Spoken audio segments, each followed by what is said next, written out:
മഴ തോരും മുമ്പേടെ ഇന്നത്തെ എപ്പിസോഡിലേക്ക് എല്ലാവർക്കും സ്വാഗതം. അങ്ങനെ അലീനനെ ചോദ്യം ചെയ്യാൻ വേണ്ടി തയ്യാറെടുത്ത് കഴിഞ്ഞിട്ട് കാലൊക്കെ കയറ്റി വെച്ച് ഇരിക്കുന്നു നമ്മുടെ CI. അപ്പോൾ ആ സമയത്ത് അലീനനെ അയാളുടെ മുന്നിലേക്ക് ഉന്തിയിടുന്നുണ്ട് ആ സ്ത്രീ, സ്നേഹ എന്ന പോലീസുകാരി.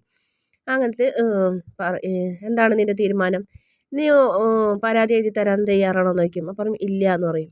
നീ ഇവിടെ നിന്ന് പോകണ്ടാവില്ല എന്ന് പറയും. വേണ്ട, നിന്നിവിടെ പിടിച്ചു വയ്ക്കും, അറസ്റ്റ് ചെയ്യുന്ന പറയും. സാരമില്ല എന്ന് പറയും. അതെ, ഇവള് നമ്മളെ ഭീഷണിപ്പെടുത്താൻ നോക്കുന്നു സാറേ. ഇവള് സോഷ്യൽ മീഡിയയിലിടും, പത്രപ്രവർത്തകരോട് പറയും, നമ്മളെ തൊപ്പി തെറിപ്പിക്കുന്നൊക്കെ ഇനി പറയണേന്ന് പറയും. ആണോ, ആയിക്കോട്ടെ, എന്നാലും കുഴപ്പമില്ല, ഇവളെ വെറുതെ വിടാൻ ഉദ്ദേശിച്ചിട്ടില്ല എന്ന് പറയും. എന്നിട്ട് വീണ്ടും വീണ്ടും ചോദിക്കുന്നു. ഞാൻ പറഞ്ഞല്ലോ, എനിക്ക് ഇതിലൊരു പരാതിയില്ല, എനിക്ക് ഇല്ലാത്ത പരാതി നിങ്ങൾ എന്നെ കൊണ്ട് എഴുതി മേടിപ്പിക്കാമെന്ന് വിചാരിക്കാൻ വേണ്ടാന്ന് പറയും. എന്നിട്ട് പറയും, എടി അവന്മാരെയാണ് നീ രക്ഷിക്കാൻ നോക്കണ്. ഒരു പെൺകുട്ടീനെ നീ ക്രൂരമായി ബലാത്സംഗം ചെയ്ത ആ പെൺകുട്ടി ഹോസ്പിറ്റലിലെന്ന് പറയും. അതിനെ അവർ ശിക്ഷ അനുഭവിക്കാൻ തന്നെ വേണമെന്ന് പറയും. അപ്പോൾ അതിനെണ്ടി പുല്ലേ നിന്നോട് പറയുന്നത്, ഒന്നും കൂടി സ്ട്രോങ് ആവാൻ വേണ്ടിയിട്ടാണ് ഈ കേസ് തരാൻ പറയുന്നത്, ഇതൊന്ന് എഴുതി തരാൻ പറയുന്നത്. അങ്ങനെ സ്ട്രോങ് ആക്കണ്ട സാറ്, കിട്ടിയത് മാത്രം സാറ് നോക്കിയാൽ മതി, ഇത് സാറ് ഇടപെടണ്ട, ഇതിൽ എനിക്കൊരു പരാതിയില്ല എന്ന് പറയും. അപ്പോൾ സ്നേഹയോട് സ്നേഹരേതായ രീതിയിൽ ഇവളെ ചോദ്യം ചെയ്യാൻ പറയും. അങ്ങനെ സ്നേഹ നമ്മുടെ അലീനനെ എന്തൊക്കെയോ ചെയ്യാനുള്ളൊരു ഉദ്ദേശത്തോടെ ഇങ്ങനെ അടുത്തേക്ക് വരികയാണ്. അപ്പോൾ ആ സമയത്താണ് DYSP അങ്ങോട്ട് വരുന്നത്.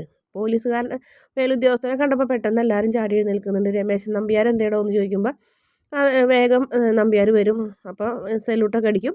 എന്നിട്ട് പറയും, അവിടെ രോഹിത്തിനൊക്കെ നോക്കിയിട്ട് പറയും, ഇവന്മാരുടെ പേരിലുള്ള കേസ് ഷീറ്റൊക്കെ തയ്യാറാക്കിയോ? പോവുക. പീഡിപ്പിക്കപ്പെട്ട പെൺകുട്ടി ഹോസ്പിറ്റലിൽ പോയി മൊഴിയെടുത്തോ? ഇല്ല. പെൺകുട്ടിയുടെ നില എങ്ങനെയുണ്ടെന്ന് ചോദിക്കും. കുറവുണ്ടെന്ന് പറയും. ആ ശരി, ഇനി ഇതിൽ വേറെ ആരെങ്കിലും പ്രതികളുണ്ടോ എന്ന് ചോദിക്കും. ഇല്ല. ഇതിലൊരുത്തൻ്റെ വീട്ടിൽ നിന്ന് ഒരു ഹൗസ് മേറ്റ് നിങ്ങൾ അറസ്റ്റ് ചെയ്ത് കൊണ്ടിട്ടുണ്ടോ എന്ന് ചോദിക്കും. അറസ്റ്റ് ചെയ്തിട്ടില്ല സാറേ, ചോദ്യം ചെയ്യാൻ കൊണ്ടുവന്നാണെന്ന് അറിയും. ചോദ്യം ചെയ്ത് കഴിഞ്ഞോ, വിട്ടയച്ചോ എന്ന് ചോദിച്ചു. ഇല്ല. എപ്പോൾ കൊണ്ടുവന്നാണെന്ന് ചോദിക്കും. ഉച്ചയ്ക്ക്. ഇപ്പം എത്ര മണിയായി? ഇത്ര നേരമായിട്ട് നിങ്ങൾക്ക് അവളിൽ നിന്ന് മൊഴിയെടുത്തിട്ട് വിടാറായില്ലേ?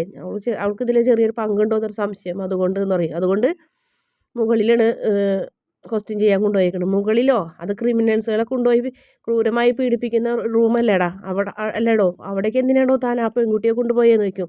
വിളിക്കടോ അയാളെ എന്ന് പറയും. അങ്ങനെ വേഗം മറ്റൊരു പോലീസുകാരൻ പോയി കഴിഞ്ഞിട്ട് CIനെ വിളിച്ചിട്ടുണ്ടായിരുന്നു. CI വന്നപ്പോൾ താൻ എന്നിട്ട് അവിടെ എടുക്കണേന്ന് ചോദിക്കും.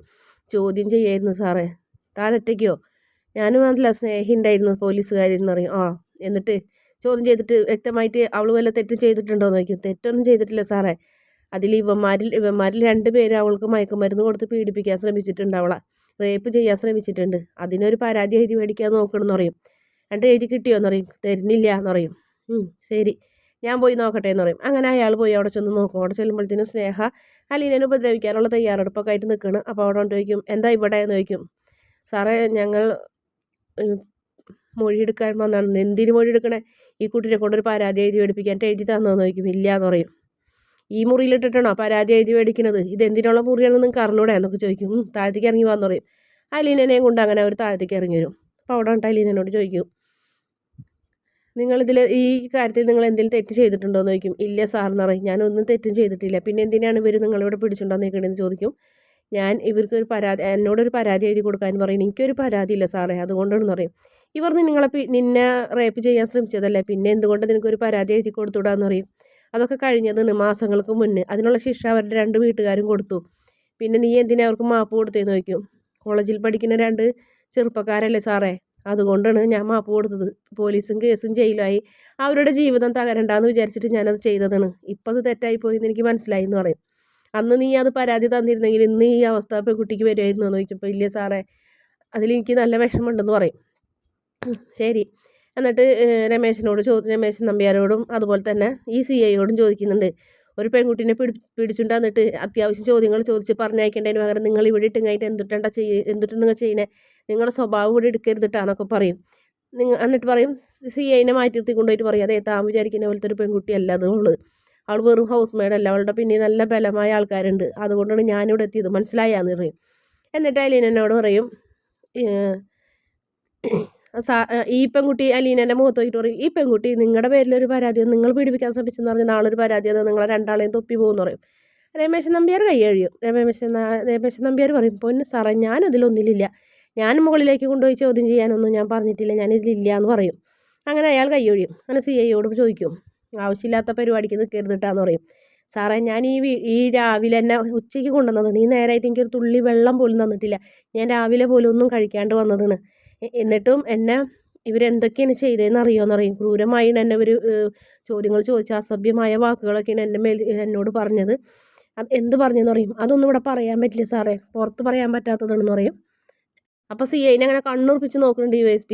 എത്രയും പെട്ടെന്ന് ഈ പെൺകുട്ടീനെ കൊണ്ടുപോയി വീട്ടിലാക്കണം, ഭക്ഷണമൊക്കെ മേടിച്ചു കൊടുക്കണം എന്ന് പറയും. എനിക്കൊരു ഭക്ഷണം വേണ്ട സാറേ, എന്നെ വീട്ടിലെത്തിച്ചാൽ മതി. 2 പെൺകുട്ടികൾ എന്നെ കാണാണ്ട് പേടിച്ച് വിറച്ചിരിക്കുന്നുണ്ടാവും, അവറ്റങ്ങൾ ഒറ്റയ്ക്കുള്ള അവിടെ എന്ന് പറയും. പിന്നെ എന്നെ ഇവർ റേപ്പ് ചെയ്യാൻ ശ്രമിച്ചിട്ടുള്ളൂ. പക്ഷേ ഈ പോലീസ് ഉദ്യോഗസ്ഥൻ എന്നെ അതിനേക്കാൾ പീഡിപ്പിക്കുന്നതിനേക്കാളും മാനസികമായിട്ടാണ്, അതിനേക്കാളും വലിയതായിട്ടാണ് എനിക്ക് തോന്നിയത്. ഇതൊക്കെ എവിടെ നടക്കും, ഒരു പെൺകുട്ടീനെ നേരെ നീ കാണിച്ചതെന്നൊക്കെ പറഞ്ഞ് അലീന ഇങ്ങനെ പൊട്ടിത്തെറിക്കുന്നുണ്ട്. അപ്പോൾ ആകെ CI അങ്ങോട്ട് ആകെ നാണം കെട്ട് ചുരുങ്ങി ഇങ്ങനെ നിൽക്കുന്നതോടെയാണ് എപ്പിസോഡിൻ്റെ അവസാന ഭാഗം. വീഡിയോ ഇഷ്ടപ്പെട്ടാൽ ചാനൽ ഒന്ന് സബ്സ്ക്രൈബ് ചെയ്ത് സപ്പോർട്ട് ചെയ്യണേ.